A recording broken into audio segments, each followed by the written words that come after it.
Hello friend, studio spark इसके में आपको स्वागत है। चलिए देखते हैं, हम लोग देख रहे हैं एसएससी जेईई का प्रीवियस ईयर बुक रेफर कर रहे हैं आईएएस मास्टर पब्लिकेशन। चलिए, जिसमें हम लोग देखने जा रहे हैं सेकेंड यूनिट आरसीसी। ठीक है, आरसीसी डिजाइन। सिलेबस की बात करें तो देखिए सिलेबस क्या है हम लोग का। सर आरसीसी डिजाइन में हम लोग बात करेंगे किस चीज़ का। तो sir RCC beam, flexural strength, shear strength, bond strength, design of single design of singly reinforced and doubly reinforced beam, cantilever beam, T beam हो गया। उसके बाद लिंटल हो गया, one way and two way slab, isolated footing, reinforcing brick work, column, staircase, retaining wall, water tank. RCC design question में भी based on both limit state method और working state method. ठीक है, मेरा सिलेबस होगा। Content की बात करें तो देखिए सबसे पहले हम लोग का फर्स्ट चैप्टर में हम लोग क्या देखेंगे, introduction of limit state and working stress method. Limit state method और वर्किंग स्ट्रेस मेथड का इंट्रोडक्शन देखेंगे। दूसरा यूनिट में हम लोग क्या देखेंगे, तो sir limit state of collapse in shear में limit state of collapse in shear. तीसरा बॉन्ड और एंकरेज के बारे में, फिर डिजाइन ऑफ बीम, फिर पांचवा यूनिट है मेरा डिजाइन ऑफ स्लैब। छठा में देखेंगे कॉलम, सातवां में फुटिंग और आठवां में retaining wall, staircase, water tank and lintel के बारे में देखेंगे। और नौवां यूनिट है मेरा प्री स्ट्रेस्ड कंक्रीट। ठीक है, चलिए फर्स्ट यूनिट देखते हैं। देखिए इंट्रोडक्शन ऑफ लिमिट LSM यानी limit state method and WSM यानी वर्किंग स्ट्रेस मेथड। ठीक है, देखिए फर्स्ट क्वेश्चन बोल रहा ना, the shape of idealize stress strain curve for concrete prescribed by IS 456/2000 is. बोल रहा ना कि stress ideal shape of stress strain curve का आइडियल शेप कैसा होता है, तो आपको पता है। देखिए कैसा होता है, रेक्टेंगुलर पैराबोलिक होता है। रेक्टेंगुलर पैराबोलिक क्यों होता है, देखिए स्ट्रेस स्ट्रेन कर्व बनाते हैं तो मेरा जो 0.002 तक मेरा कैसा होता है, पैराबोलिक कर्व होता है। और उसके बाद फेलुअर पॉइंट तक मेरा क्या होता है, अस्ट्रिजिट कहाँ तक होता है, 0.0035 तक।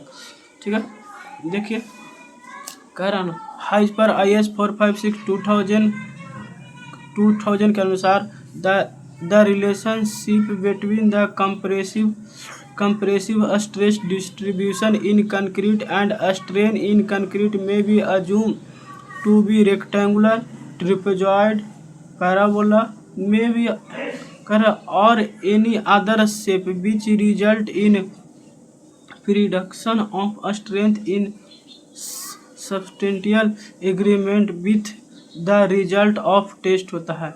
N acceptable stress strain curve is given below the rectangular.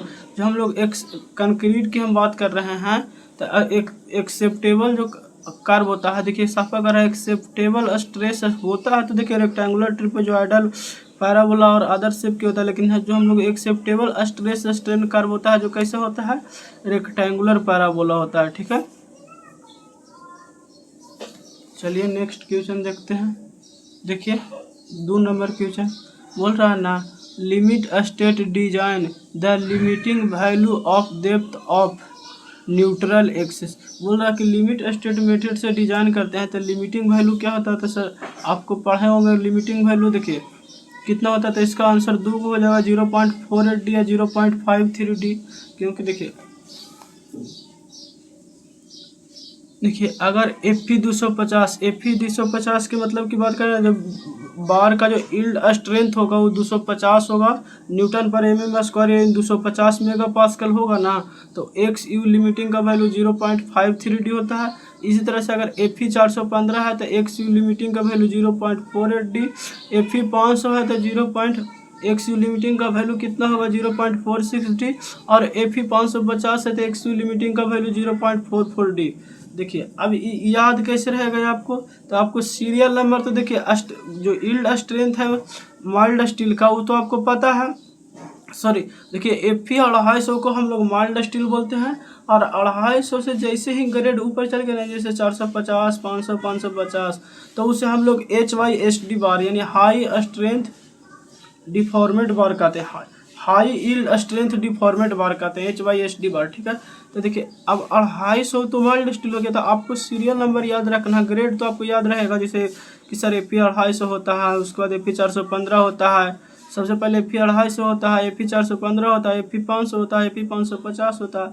आप देखिए XU लिमिटिंग का वैल्यू आप सीरियल नंबर से याद रख लीजिए, 0.53D, 0.48D, 0.46D और 0.44D। इससे क्या होगा, आपको आसानी होगा। जैसे देखिए सीरियल नंबर से XU की वैल्यू याद है कि 0.45D, 0.48D, 0.46D, 0.44D। तो देखिए 0.46 जैसी है, अब Fe 500 को पूछ दिया, तो Fe 500 ग्रेड Fe 500 है, तो XU लिमिटिंग का वैल्यू क्या होगा, तो आपको कुछ नहीं करना है, आपको सीरियल नंबर से देखना कि सबसे पहले होता है 0.53D जो कि 250 के लिए हो गया, 0.48D जो कि 415 के लिए हो गया, और 0.46D तो Fe 500 के लिए। तो जैसे आपको Fe 500 मान देगा, यानी यील्ड स्ट्रेंथ जो है बार का है ना, वो कितना है, 500 है, ठीक है। देख लीजिए थोड़ा सा लिमिट स्टेट के बारे में देखा, देखिए दिख रहा होगा आपको, करा ना limiting depth of neutral axis, देखिए करा limiting depth of neutral axis corresponding to balance section that is that a section that is accepted in result balance failure. मतलब हम लोग बैलेंस सेक्शन अगर हम लिमिट स्टेट में मान के चलेंगे तो कैसा होगा, बैलेंस फेलियर। बैलेंस फेलियर के कहने का मतलब है ना जी कि मेरा जो कंक्रीट और स्टील दोनों एक साथ फेल होगा, ठीक है। देखिए current date is simultaneously a train of limiting compressive strain of कितना लेगा, 0.0035 in concrete and minimum specified tensile strain to ensure yielding of steel at ultimate limiting state method of fracture होता है। थोड़ा सा इसके बारे में अगर समझ जाए तो कह रहा ना limiting depth of neutral axis corresponding to balance section. अगर हम बैलेंस सेक्शन की बात करें that is expect to result balance failure, अगर सेक्शन बैलेंस है तो बैलेंस फेलियर होगा। इसमें थोड़ा सा देख लीजिए, बोल रहा ना simultaneously attachment of limiting compressive strain. Limiting compressing strain कितना होता है, तो सर 0.00, बहुत बार पूछा कि लिमिटिंग कंप्रेसिव स्ट्रेंथ बताइए हमको बैलेंस सेक्शन के, तो लिमिटिंग कंप्रेसिव स्ट्रेन कितना होता है, 0.0035 होता है in concrete and the minimum specified tensile strain in the insure yielding of steel at ultimate limit state of fracture होता है, ठीक है। देखिए ये तो आप अभी देख ही लिए कि Fe अगर Fe 500 है तो XU लिमिटिंग की वैल्यू 0.53D होता है, Fe 415 है तो XU लिमिटिंग की वैल्यू 0.48D, Fe 500 है तो XU लिमिटिंग की वैल्यू 0.46D, या Fe 550 है तो XU लिमिटिंग की वैल्यू 0.44D होता है, ठीक है। अब देखिए फॉर बैलेंस फेलियर की अगर हम बात करें तो लिमिट स्ट्रेन इन कंक्रीट, देखिए सबसे पहले अगर हम सेक्शन लिया जो कि कैसा लिया, रेक्टेंगुलर लिया, जो कि यहाँ स्टील को डिनोट करता है, डेप्थ है।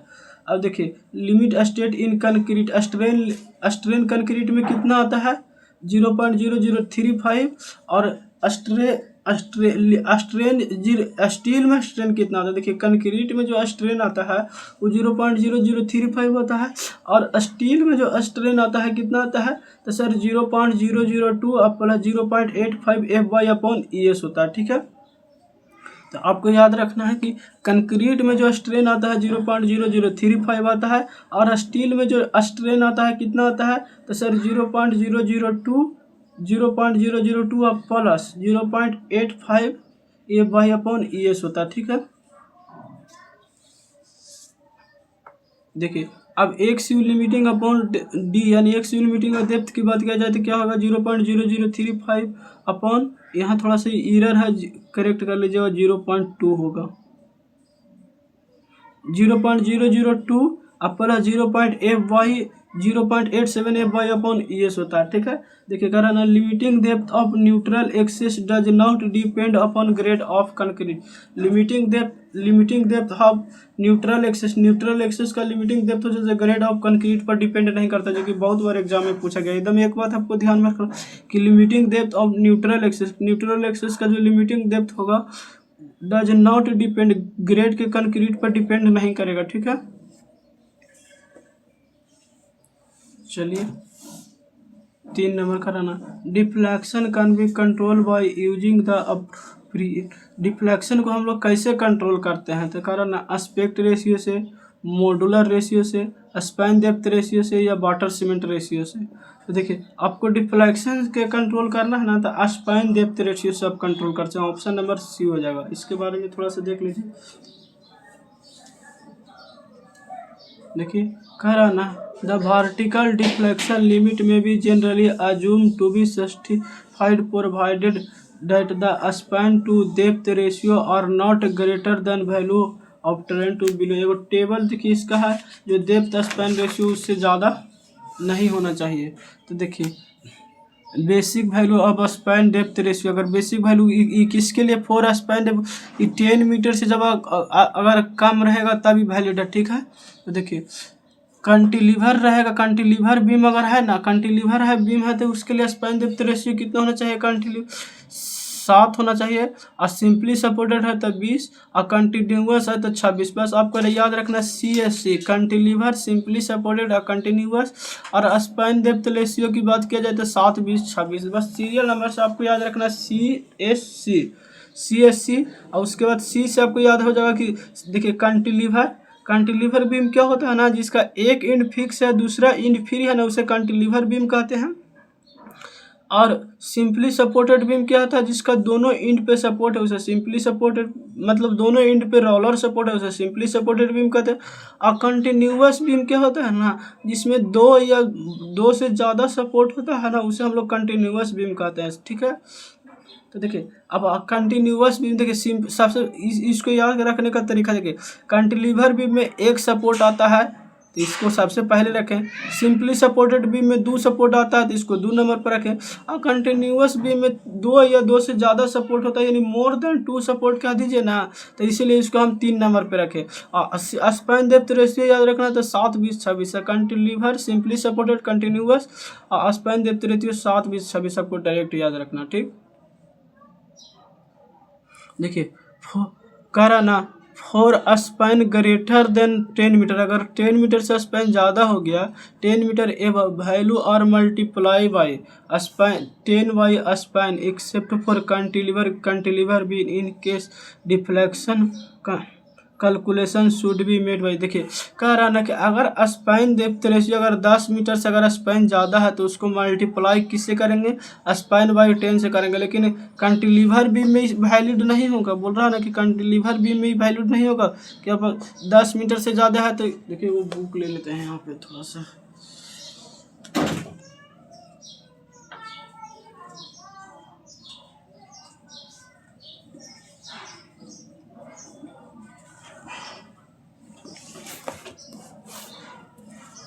देखिए बोल रहा है कि कैंटिलीवर बीम के लिए इनकी deflection calculation should be made. Deflection calculation थोड़ा सा होता है। अब देखिए एस्पेक्ट रेशियो क्या होता है, तो सर एस्पेक्ट रेशियो कुछ नहीं होता, it is the ratio of the width to the height of image और स्क्रीन। बस एस्पेक्ट रेशियो होता है ना सर, जो विड्थ और हाइट का रेशियो होता है, आपको ध्यान रखना होगा।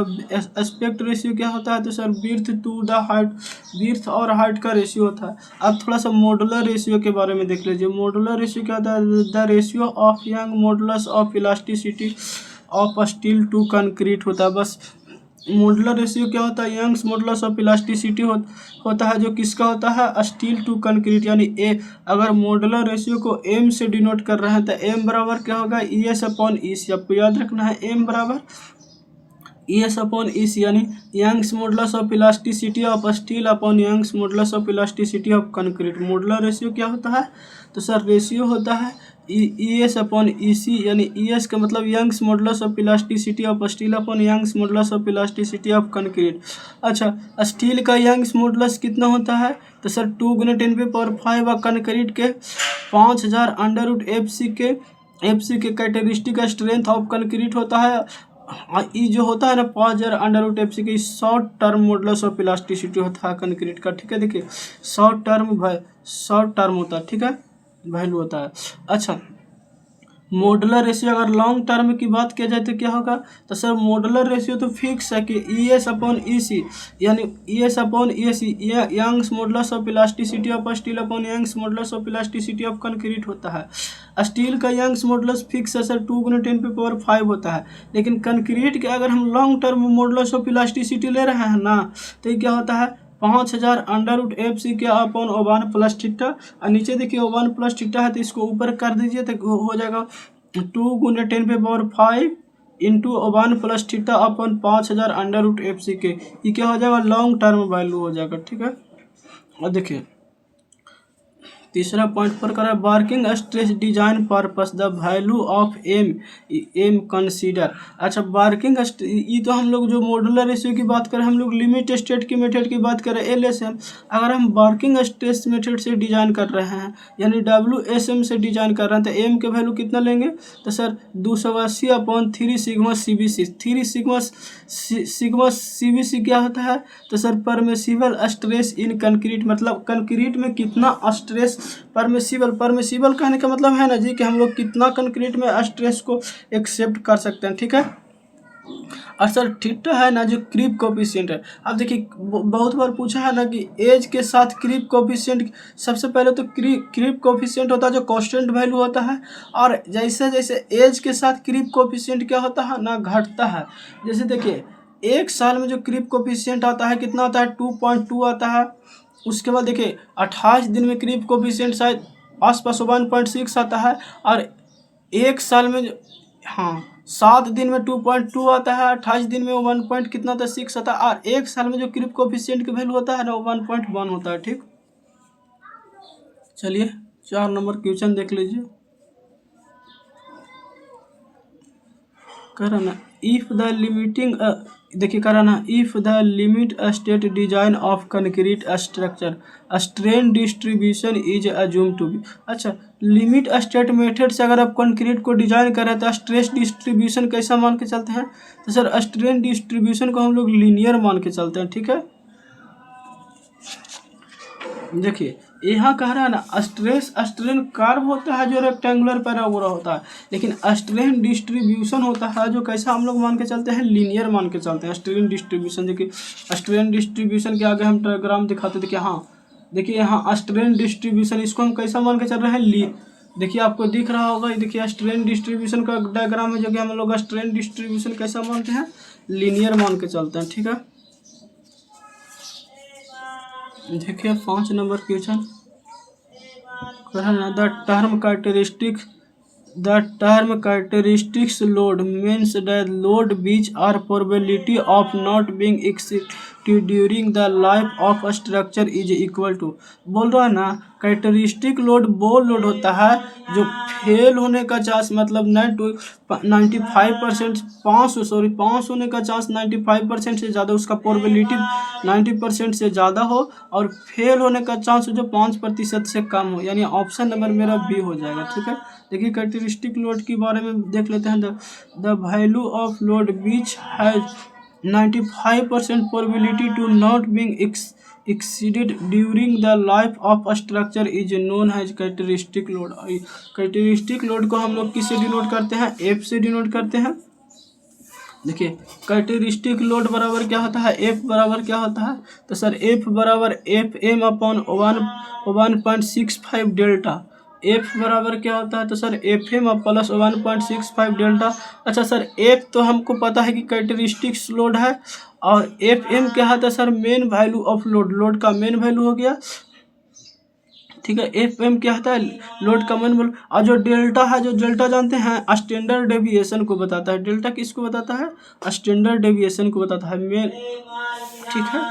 अब देखिए कॉन्फिडेंस लिमिट क्या होता है, कह रहा ना कॉन्फिडेंस लिमिट कह रहा ना FM बराबर FM माइनस 1.65 सिग्मा से FM प्लस 1.65 सिग्मा, और 2 इम्पोर्टेंट लिमिट कह रहा ना और two important limit within which probability of lying test load result is maximum होता है। Result is maximum, the limit is कारण the limit is called confidence limit. कारण कॉन्फिडेंस लिमिट के बारे में थोड़ा सा आप समझ लीजिए। कह रहा ना कि F M minus 1.65 delta and F M plus 1.65 delta और टू इम्पोर्टेंट लिमिट, दो इम्पोर्टेंट लिमिट है।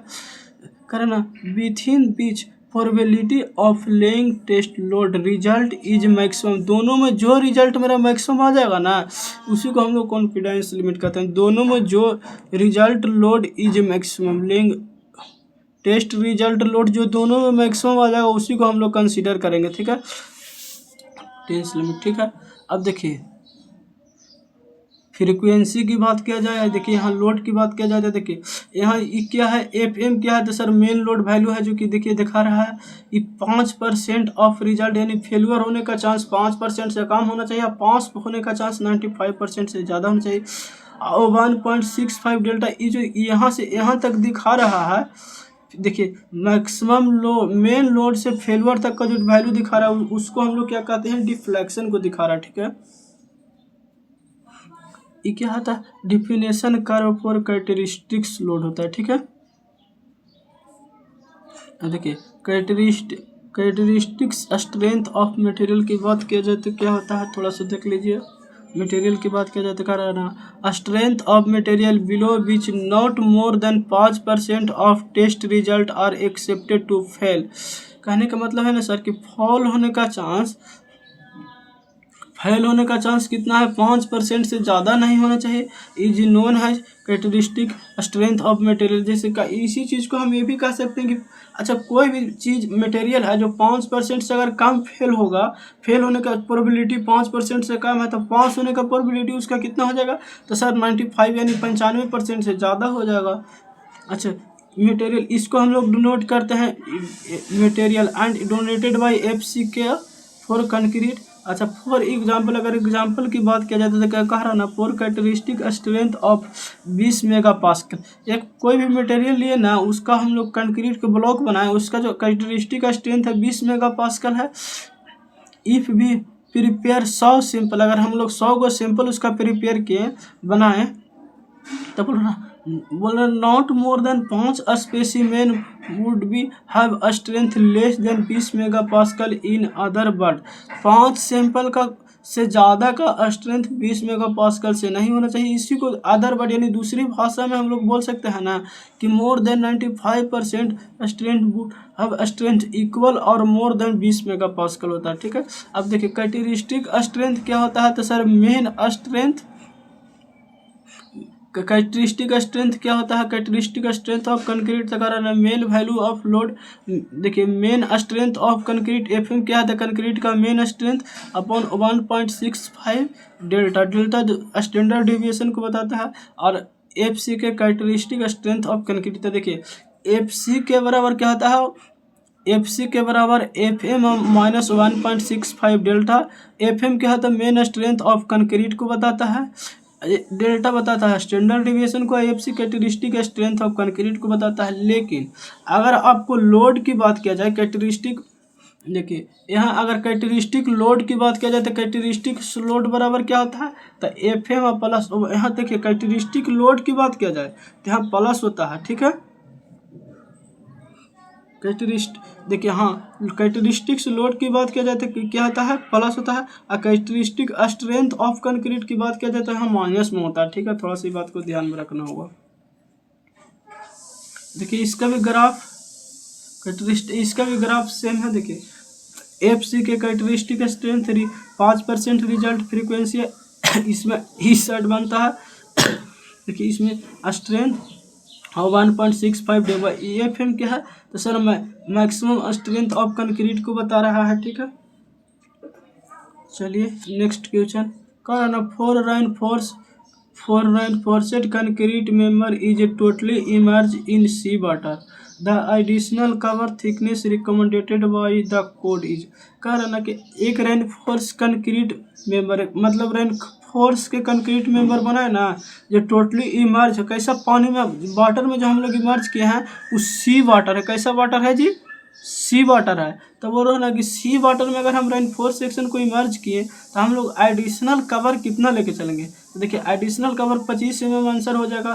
देखिए हम लोग जो आरसीसी या पीसीसी में कंडीशन लेके चलते हैं, 5 कंडीशन मानते हैं। कौन दम याद कर लीजिए 5 condition, mild, moderate, sewer, very sewer और एक्सट्रीम। 5 कंडीशन होता है कि कौन कौन होता है जी? तो sir mild, moderate, sewer, very sewer और एक्सट्रीम मान के चलते हैं। ठीक है, माइल्ड कंडीशन का मतलब होता है नॉर्मल, मॉडरेट कंडीशन का मतलब होता है अल्टरनेट, फ्रीजिंग और थ्रोइंग, मतलब सूख रहा जम रहा, सूख रहा जम रहा है। और सीवर कंडीशन का मतलब होता है ना कि इमर्ज इन सी वाटर, यानी सी वाटर में उसको डुबाए हैं, अति को इमर्ज किए।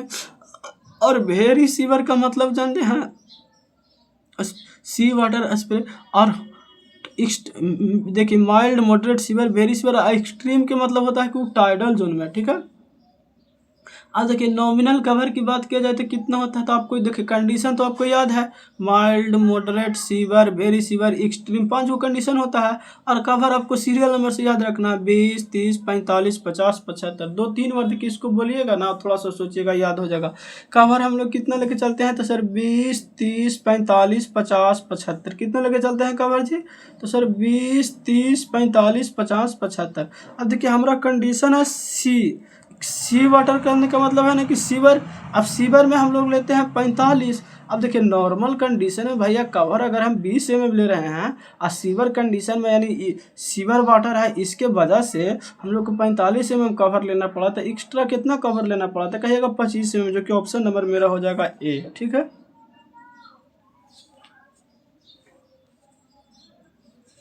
ठीक है, चलिए देख लीजिए।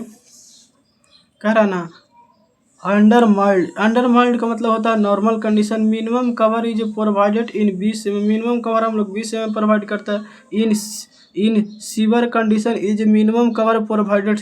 देखिए करा ना, अगर माइल्ड कंडीशन में इन करा अंडर माइल्ड यानी नॉर्मल कंडीशन में है तो मिनिमम कवर कितना हम लोग प्रोवाइड करते हैं? 20 mm।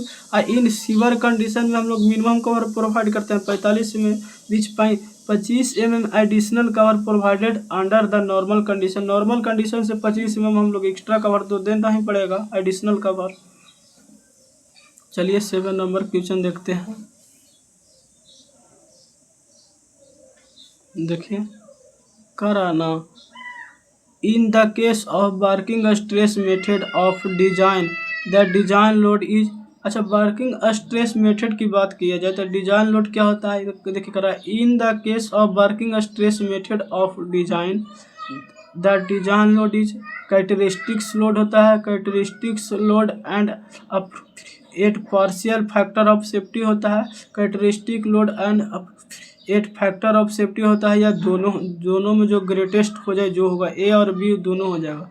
तो देखिए हम लोग वर्किंग स्ट्रेस मेथड में क्या होता है, वर्किंग स्ट्रेस मेथड से अगर हम लोग डिजाइन करते हैं स्ट्रक्चर के ना तो सिर्फ कैरेक्टरिस्टिक्स लोड लेते हैं, और लिमिट स्टेट मेथड से डिजाइन करते हैं तो कैरेक्टरिस्टिक्स लोड और factor of safety, characteristics load और गुना फैक्टर ऑफ सेफ्टी को भी कंसीडर करते हैं।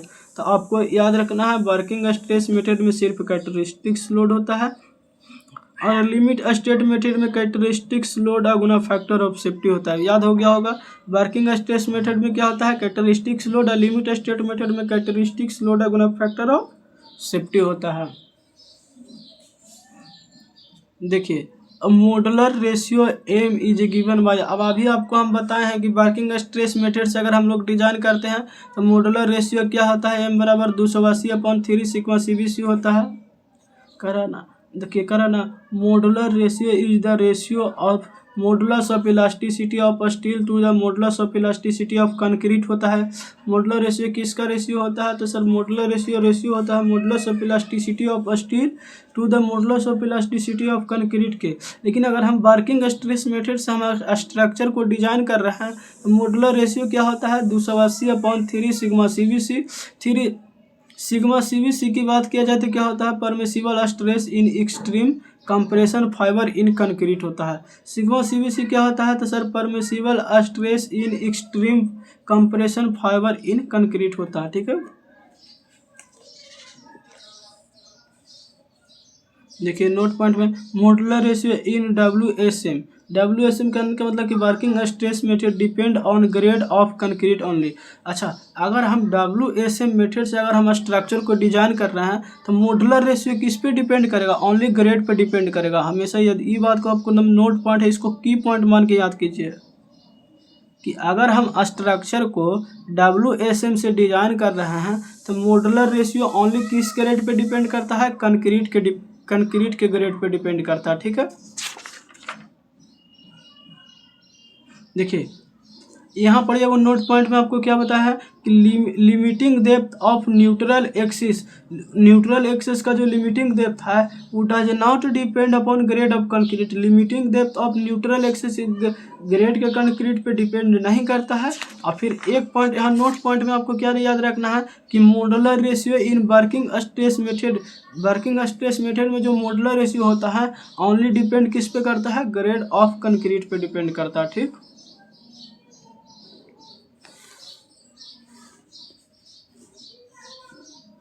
देखिए कह रहा है ना modular ratio of working stress design in long term means modular ratio which take care of effect of creep और श्रिंकेज।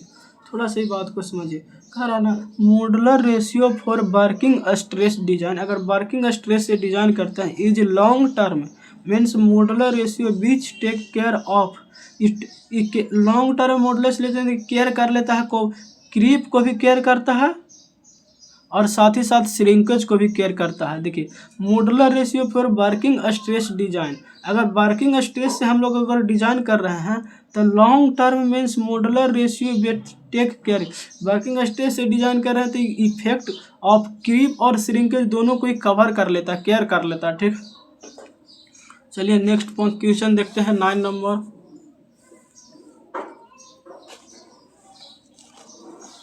देखिए 9 नंबर कह रहा ना partial safety factor for concrete. अच्छा, कंक्रीट के पार्शियल सेफ्टी फैक्टर 1.15 कंक्रीट के partial factor safety लेते हैं ना। पार्शियल सेफ्टी फैक्टर अगर कंक्रीट की बात किया जाए तो 1.5 लेते हैं और स्टील के पार्शियल सेफ्टी फैक्टर 1.15 लेते हैं। अब थोड़ा सा आपको मन में डाउट आता होगा ना कि सर कंक्रीट का पार्शियल सेफ्टी फैक्टर 1.5 लेते हैं, ज़्यादा लेते हैं कंपेयर टू स्टील। स्टील का जो पार्शियल सेफ्टी फैक्टर लेते हैं वो 1.15 लेते हैं। ऐसा क्यों होता है सर कि इसमें 50% ज़्यादा लेते हैं कंक्रीट में और स्टील में मात्र 15% ज़्यादा लेके चलते हैं सेफ्टी पर्पज़ से? तो देखिए partial safety factor for concrete 1.5 लेते हैं और partial safety factor for steel in RCC structure enforce concrete की बात कर रहे हैं, RCC स्ट्रक्चर बना रहे हैं तो कितना लेते हैं? 1.15 लेते हैं। ठीक है, देखिए कह रहे ना in limit state method of design two factor is safety और यूज। कह रहा है ना कि अगर हम लिमिट स्टेट मेथड से स्ट्रक्चर को डिजाइन करते हैं तो दो गो देखिए कह रहा है ना in limit state method of design two safety factor और यूज। हम लोग 2 सेफ्टी फैक्टर का यूज करते हैं। 1 to account for uncertainty of material के लिए material property and other for uncertainty in load. यानी मटेरियल पर भी हम लोग पार्शियल ऑफ फैक्टर सेफ्टी लेते हैं और लोड पर भी फैक्टर ऑफ सेफ्टी लेते हैं। Hence the factor of safety is party, इसीलिए हम लोग इसे is called partial factor of safety. Partial factor of safety क्यों कहते हैं कि सर मटेरियल पर भी हम लोग पार्शियल सेफ्टी लगा रहे हैं और स्टील पर भी लगा रहे हैं। ठीक, लोड और मटेरियल दोनों पर जो हम लोग पार्शियल मतलब अप्लाई कर रहे हैं ना, तो इसीलिए हम लोग देखिए सेफ्टी लोड पर भी अप्लाई कर रहे हैं, मटेरियल पर भी अप्लाई कर रहे हैं, दोनों पर अप्लाई कर रहे हैं लिमिट स्टेट मेथड में ना, इसीलिए हम लोग पार्शियल फैक्टर ऑफ सेफ्टी कहते हैं। Thank you, take care, good bye.